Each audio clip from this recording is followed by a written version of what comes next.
Hello everyone! Ayan, good evening po sa inyong lahat. And for today's video ay tara at samahan niyo po ako magluto nitong ating napakasarap na ulam. Walang iba kundi itong ating lechon paksiw at meron din po tayong prito or fried na lechon. So tara na guys at samahan niyo po ako magluto and enjoy watching po. Ayan. So kung bago pa lang po kayo sa aming page, huwag niyo po sanang kalimutan mag-like, follow para palagi po kayong updated sa aming mga bagong video na i-upload. So, ayun na nga guys. So, yung ating lechon paksiw ay naluto na natin nung isang araw pa. Pero ito'y natira. So, titimplahan ko lang guys kasi medyo matabang yung last time na niluto. Ayan. So, iinitin lang natin pero magdadagdag pa tayo ng konting sangkap dyan. Ayan, para mas masarap. So, yan na nga. At pakukuluan lang po natin iyan. Pero luto naman na po yung ating lechon paksiw. So, magdadagdag lang tayo ng konting pangpalasa dahil nga para sa akin kulang yung asim. Kaya ako ay magdadagdag ng suka. Ayan. Tapos, okay na yung ano niya, yung Mang Tomas, yung sarsa ng lechon, okay na po yun. Kaya lang kulang sa asim at kulang sa konting tamis, kaya nagdagdag pa ako ng sugar. Tapos, ayan, nagdagdag pa ako ng konting asin para syempre balance. At, ayan, hintayin na nating,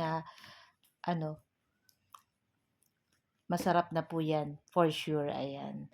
So, okay na rin to guys, at tikman natin at okay na rin to. So, pwede na natin yan i-transfer sa ating mangkok at sa ating kawali. Ayan, nagpainit tayo ng mantika at pag mainit na, ay pwede na natin dyan iprito yung ating big slice na lechon. Ayan. So, yung ating lechon, nilagyan na natin ng konting asin para medyo may alat-alat na ng konti. At masarap po itong isawsaw sa Mang Tomas na maanghang or kahit hindi maanghang.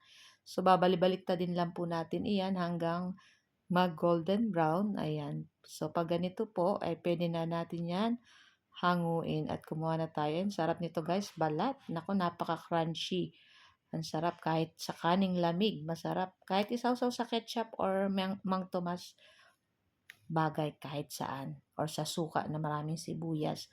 So, yun ang ating first batch. So, isunod pa natin dyan yung ating second batch.